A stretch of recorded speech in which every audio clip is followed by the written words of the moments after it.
আমরা এত ভাগ্যবান নবীর উম্মত হয়ে গেলাম যে নবী দিনের মধ্যে মেহনত করেছে, দিনের ভিতরে এরকম মেহনত করলেন যে মেহনতের উসিলায় আল্লাহর নবী সাল্লাল্লাহু আলাইহি ওয়াসাল্লামের উপরে একটি আয়াত নাযিল হয়ে গেল।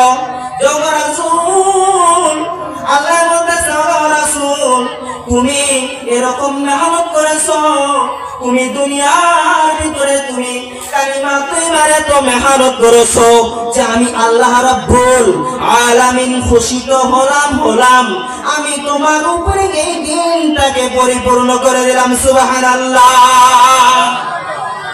ভাই সুবহানাল্লাহ বলা যায় না? ভাই আমার বন্ধুরা, সুবহানাল্লাহ বলাটাও কি বহুত ফজিলত আছে।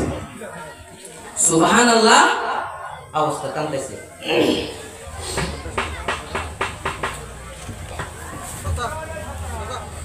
সুবহানাল্লাহ বলাটাও কি আছে, দরকার আছে।